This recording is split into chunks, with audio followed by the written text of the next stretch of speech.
যেখানে তোমার মূল্য নেই সেখানে পড়ে থেকে নিজেকে ছোট করো না। কেউ যদি তোমার উপস্থিতি উপলব্ধি করতে না পারে, তোমার অনুভূতিকে তুচ্ছ করে, তবে সেখান থেকে সরে আসাই ভালো। যে মানুষ তোমার হারানোর ভয় পায় না, সে কখনো তোমার সত্যিকারের মূল্য বুঝবে না। আর যদি বুঝেও না বোঝো, তাহলে জেনে রেখো তুমি নিজেই নিজেকে তার কাছে সস্তা করে তুলছো।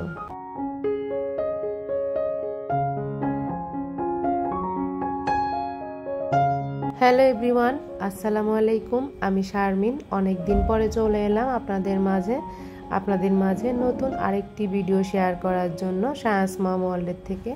কাছে দূরে যে যেখান থেকে বসে আমার এই ভিডিওটি দেখছেন, সবাই আশা করি আল্লাহ পাকের অশেষ রহমতে অনেক বেশি ভালো আছেন, সুস্থ আছেন।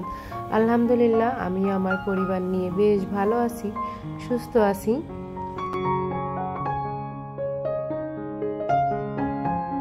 আর এই তো চিকেন বয়েল তৈরি করে নিচ্ছি। ঈদ চলে গেছে, রোজাও চলে গেছে, ফিরে এসেছি সেই পুরনো রুটিনে, সেই ব্যস্ততম দিনে।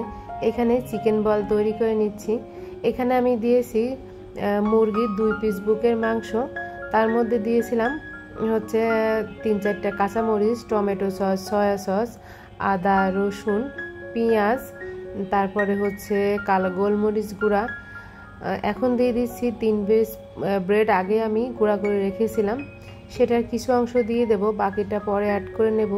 যেহেতু এখানে প্রায় 1 কেজি মতো মুরগির মাংস আছে, তো এই জন্য ব্রেডটা আমি একটু বাড়িয়ে দিচ্ছি, মানে 3 পিস দিচ্ছি। যারা চিকেনের পরিমাণটা একটু কম নেবেন, তারা কিন্তু ব্রেডের পরিমাণটাও কম দিতে হবে আসলেই। তো ব্রেডটা আমি আগেই গুঁড়া করে নিয়েছিলাম দেখে এখন অ্যাড করছি। কেউ চাইলে কিন্তু আস্ত ব্রেড ছিঁড়েও প্রথম অবস্থাতেই চিকেনের মধ্যে অ্যাড করতে পারেন। আর এখানে চাইলে আপনারা 2 টেবিল চামচ কর্নফ্লাওয়ার অ্যাড করতে পারেন, কিন্তু কর্নফ্লাওয়ারটা আমি দিতে ভুলে গিয়েছিলাম, তাই পরবর্তীতে আবার দিয়েছি, সেটা আপনাদের সঙ্গে শেয়ার করব। আর আদা রসুনটা আমি দিতে ভুলে গিয়েছিলাম, তাই আদা রসুনটাও পরে অ্যাড করে নিয়েছি, 1 চা চামচের মতন করে আদা রসুনের পেস্ট। তারপর আমি আবার ব্লেন্ড করে নিচ্ছি। আর এই চিকেন বল তৈরি করা কিন্তু একদমই ইজি। সঙ্গে দিয়ে দেব লবণ। তো সব মশলা কিন্তু আমি অ্যাড করেছি, আপনাদের টেস্ট অনুযায়ী সমস্ত মশলা দিবেন। আর সামনে যেহেতু স্কুলে খুলে যাবে বাচ্চাদের, তো সেই প্রিপারেশন কিন্তু নিতে হবে। তো আবার কিন্তু সেই ব্যস্ততম দিনে ফিরে যাব, ব্যস্ত রুটিনে। তো হয়তো এখন যেমন ভিডিও শেয়ার করি, তখন কিন্তু আর সেভাবে শেয়ার করতে পারবো না। তো যাই হোক, কথা বলতে বলতে কিন্তু আমার এই যে চিকেন কিন্তু পেস্ট করা হয়ে গেছে ব্লেন্ডারে। তো আর অবশ্যই আমি এখানে লাল মরিচের কোনো গুঁড়া অ্যাড করিনি, কাঁচামরিচ আর হচ্ছে কালো গোলমরিচ গুঁড়াই দিয়েছিলাম। আর এখানে এই যে 2 টেবিল চামচ মতো কর্নফ্লাওয়ার আমি দিয়ে দিচ্ছি। আমি কোনো মাপঝোপ করে তৈরি করছি না, কারণ আমি যেহেতু রেগুলারই এগুলো বানানো হয় আমার বাচ্চার টিফিনের জন্য, এই জন্য আমি পরিমাণটা আপনাদের সঙ্গে শেয়ার করলাম। কম বেশি আমরা সবাই কিন্তু জানি চিকেন বল তৈরি করতে, তারপরেও যারা নতুন আছেন তাদের জন্য আমি একটু মুখে বলে দিচ্ছি, কোনো রেসিপি আকারে আসলে কোনো কিছু এভাবে শেয়ার করছি না। তো এখন কিন্তু এই যে স্টিকি একটা ভাব হয়েছে, তো হাতে তেল মেখে নিয়ে এখন বলগুলা তৈরি করে নিচ্ছি। আর বলগুলো আমি একটু বড় করে তৈরি করব, কারণ আমার সায়ান দেখা যায় অন্যান্য টিফিন দিলে সেটা ফিরিয়ে নিয়ে আসে, কিন্তু চিকেনের যদি কোনো আইটেম দেই, চিকেন বল বা চিকেন নাগেটস বা চিকেন সসেস, এই ধরনের খাবারই কিন্তু সে বেশি পছন্দ করে। তো এই তো আমি বানিয়ে নিচ্ছি। আর আজকের ভিডিওর কোয়ালিটি একটু ভালো নাও লাগতে পারে, মানে খারাপ লাগতে পারে আপনাদের কাছে, কারণ আমার রান্নাঘরে কিন্তু আমি আগেও শেয়ার করেছি রোদ চলে আসে, আর রোদের কারণে কিন্তু থাকা যায় না। আর এখন যেহেতু গরমের দিন, তো রোদের কারণে হয়তো দেখতে ভালো লাগছে না ভিডিওটা। যাই হোক, চিকেন বলগুলো কিন্তু তৈরি করা হয়ে গেছে, বেশ অনেকগুলো বলই কিন্তু আমার তৈরি করে নিয়েছি। আর এখানে চুলায় আগে থেকে ফুটতে দিয়েছিলাম পানিটা যখন একদম বুদবুদি এসে যাবে, তখন চিকেন বলগুলো আস্তে আস্তে পানিতে দিয়ে দেব। তো গরম পানিতে দেওয়ার সঙ্গে সঙ্গে কিন্তু কালারটা চেঞ্জ হয়ে আসবে। আর আমি এখন ফুটিয়ে নেব 7 থেকে 8 মিনিট। আর বেশি ফুরালে কিন্তু চিকেন বলগুলো একদম শক্ত হয়ে যাবে, খেতেও কিন্তু ভালো লাগবে না। তো 7-8 মিনিট ফুটিয়ে তারপরে আর কি চুলা থেকে নামিয়ে নেব।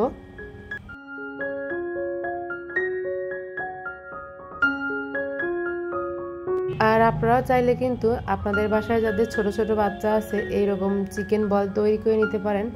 আর তৈরি করা কিন্তু খুবই সহজ, একদম সহজ উপকরণ, সবই কিন্তু আমাদের ঘরে থাকে। তো এই তো দেখেন কালারটা কিন্তু চেঞ্জ হয়ে এসেছে। আর চিকেন বলগুলো আমি বড় করে তৈরি করেছিলাম, তো বাচ্চা যাতে খেয়ে আর কি বলতে পারে যে না তৃপ্তি মিটেছে। আসলে কিনতে গেলে তো চড়া দাম দিয়ে কিন্তু আমাদের কিনে নিতে হয়, তো ঘরে যদি এরকম বানিয়ে নেওয়া যায় তাহলে কিন্তু অনেক দিক দিয়ে সাশ্রয় হবে আর খাবারটাও কিন্তু স্বাস্থ্যসম্মত হবে।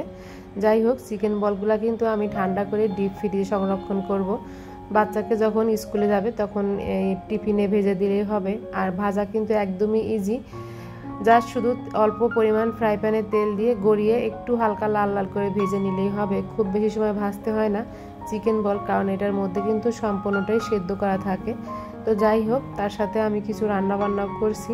এখানে রান্না করছি হচ্ছে কিছু এই যে চিকেন ফ্রাই আইটেম যে করেছিলাম রোজার মধ্যে, তো সেই চিকেন ফ্রাই করার পরে যে মুরগির গিলা, কলিজা, পা মানে হাড্ডি, বুকের অংশ যেগুলো ছিল খাঁচা, এই টাইপের এইগুলা দিয়ে সঙ্গে একটু আলু দেব আর হচ্ছে ডিম দেব, তো দিয়ে রান্না করে নিব।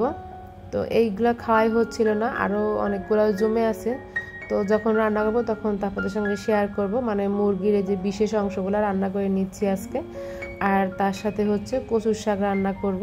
তো একচুলায় কিন্তু আমি মশলা কষিয়ে বসিয়ে দিয়েছি মাংসটা। আর আমার বাসায় আমার ছেলেরা কিন্তু এগুলা খায় না, তো এগুলা হচ্ছে আমি বা আপনাদের ভাইয়া খাবে, সেও কিন্তু মুরগির পা বা অন্য কিছু খায় না, তো তাদের জন্য আর কি ডিম অ্যাড করেছিলাম এর মধ্যে। আর এখন এই যে কাঁচামরিচটা অ্যাড করে দিচ্ছি। আর পাশের চুলায় কিন্তু আমি কচুর শাক বসিয়ে দিয়েছিলাম, লবণ, পেঁয়াজ, মরিচ, রসুন দিয়ে কচুর শাকটা কিন্তু একদম সেদ্ধ হয়ে গেছে। এখন শুধু বাগার দেওয়ার পালা। তো চিংড়ি মাছ দিয়ে বাগার দিয়ে নেব, আর এদিকে মাংসটাও কিন্তু কষিয়ে রান্না করে নিচ্ছি।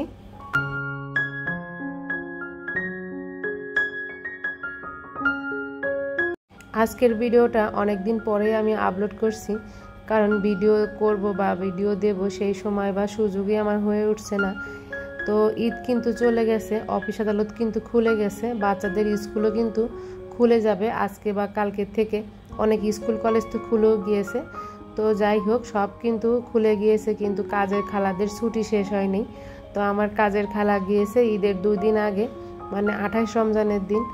তো আজকে এই 9-10 দিন হয়ে গেল, এখন পর্যন্ত তার ফেরার খবর নাই। তাকে ফোন দিয়ে বললাম, খালা তুমি কবে আসবে? সে বলে আরও 2-3 দিন দেরি হবে। তো যাই হোক, সে 1 সপ্তাহ ছুটিতে গিয়েছিল, সেখানে আর 10-12 দিন কাটিয়ে দেবে। আসলে এদের তো কিছু বলার নেই, বললেও শোনে না, তাদের যেটা মনে হবে তারা কিন্তু সেটাই করবে, সেভাবেই চলাফেরা করবে। তো তারা শুধু তাদের ভালোটাই বুঝে, আমাদের দিকটা আসলে দেখে না। তো যাই হোক, মাসের 10-12 দিন চলে গেল, কিছু তো করার নেই, তারা যেভাবে আসলে চলবে তাদেরকে তো এভাবে আমাদের রাখতে হবে, কারণ তাদের ছাড়া কিন্তু আমরা চলতে পারি না, তারা এটাই মনে করে। তো আসলে এই সংসারের সব কাজকর্ম তো নিজেদেরই করতে হয়। দেখা যায় 2টা বা 3টা কাজের জন্য কিন্তু কাজের ছোটা বুয়া লাগে, তাতেই মনে হয় যে আমরা আসলে তাদের কাছে জিম্মি হয়ে আছি। এই হলো অবস্থা, প্রতিটা বাসায় কিন্তু একই রকম অবস্থা। আমার আশপাশে যে ফ্ল্যাটগুলো আছে সব ফ্ল্যাটে কিন্তু কাজের খালারা চলে এসেছে। আমার বাসায় কিন্তু আজকে ঈদের 10 দিন প্রায় হয়ে গেল, এখন পর্যন্ত তার কিন্তু কোনো খোঁজ নাই। তো এই জন্য আমি দেখা যায় যে সব কাজ আমাকেই করতে হয়। তো এই জন্য আর ভিডিও করব বা ভিডিও এডিট করব ওই এনার্জি বা সময় আমার কোনোটাই থাকে না, এই জন্য আসলে ভিডিও দিতে পারি না। তো আপনাদের সাথে কথা বলতে বলতে কচুর শাক রান্নাটা কিন্তু হয়ে গেল। তো কিভাবে রান্না করছি সেটা আপনাদের সঙ্গে শেয়ার করেছি, আগেও শেয়ার করেছি, তো আজকে আর ওইভাবে শেয়ার করছি না। তো যার যার যেভাবে আসলে ভালো লাগে, যার ডিস্ট্রিক্টে যেমন খাওয়া দাওয়া করে সে কিন্তু সেভাবেই কচুর শাক রান্না করে।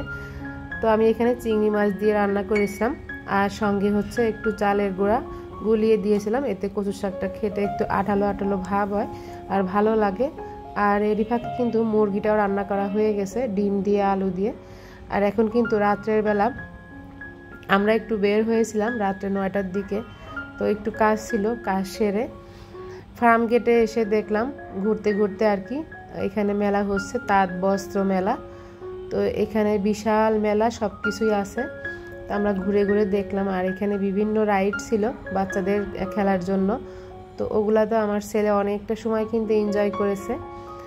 তো ঈদের পরে একদিন ঘুরতে গিয়েছিলাম, তারপর আর যাওয়া হয়নি, আজকে আবার এখানে গেলাম ঘুরতে ঘুরতে আর কি।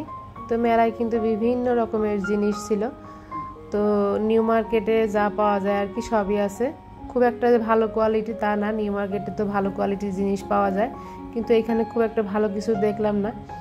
মানে বেছে বুছে নিলে আমার মনে হয় যে ভালো কিছু কেনা যাবে, তা আমার আসলে ওইভাবে খুব একটা কিছু পছন্দ হলো না। আপনাদের ভাইয়া ঘুরে ঘুরে দেখছিল। আর এই তো তাঁত বস্ত্র হস্তশিল্প কুটির শিল্প 2025 আর কি মেলা। আর আমি ঘুরে ঘুরে বিভিন্ন স্টলে দেখছিলাম, আসলে কেনার মতো ওরকম কোনো কিছুই পছন্দ হলো না, এই জন্য নেওয়া হয়নি। তো এখানে মেলায় দেখলাম এমন কিছু নাই যে ওঠে নাই, ঘর সাজানোর জিনিস 3 পিস মানে শো পিস, তো 100 টাকার কিছু প্রোডাক্ট। আর এই যে ওয়ালমেটগুলো ছিল এগুলো আমরা ঘুরে ঘুরে দেখছিলাম, পছন্দ খুব একটা হচ্ছিল না। এর থেকে নিউ মার্কেটের জিনিস অনেক গুণে ভালো, আর স্টিলের জিনিসও খুব একটা ভালো ছিল না। তো ঘোরাফেরা করে আমরা বাসায় চলে এসেছি। আর আসার সময় ধানমন্ডি 27 নাম্বার থেকে, এর মধ্যে আমরা সংসদ ভবনে ঢুকেছিলাম, সেখান থেকে আমরা ঝালমুড়ি খেয়েছি, চানাচুর মাখা, বাদাম, এগুলা খাওয়া দাওয়া করে সায়ন ওখানেও অনেকটা সময় পার করেছে। তারপরে ধানমন্ডি 27 নাম্বার থেকে এই যে শর্মা নিয়ে এসেছি। আর বাহিরে গেলেই তো বাচ্চাদের বায়না থাকে, যেহেতু দুজনকে বাসায় রেখে যাই, তো তারা বলে যে বাইরে থেকে আসার সময় কিছু খাবার নিয়ে এসো। তো যাই হোক, ওদের জন্য মানে সবার জন্যই নিয়ে এসেছি, এখানে শর্মা নিয়ে এসেছি। তো শর্মাগুলো এখন গরম করে নেব ওভেনে, আর সেই সাথে আপনাদের কাছ থেকেও বিদায় নেব। আর হ্যাঁ, আজকের ভিডিওতে কিন্তু আপনাদের কাছে লাইক চাইনি, প্লিজ একটা লাইক দিয়ে আমার পুরো ভিডিওটি দেখবেন। আপনাদের একটা লাইক কিন্তু আমার এই চ্যানেলের জন্য অনেক বেশি উপকার, একটা লাইক কিন্তু পারে আরও 10 জনের কাছে আমার এই ভিডিওটি পৌঁছে দিত। তো প্লিজ সবাই লাইক দিয়ে আমার পুরো ভিডিওটি দেখবেন। আর আমি আজকে এখান থেকে বিদায় নিচ্ছি, সবাই অনেক বেশি ভালো থাকবেন। আল্লাহ হাফেজ, আসসালামু আলাইকুম।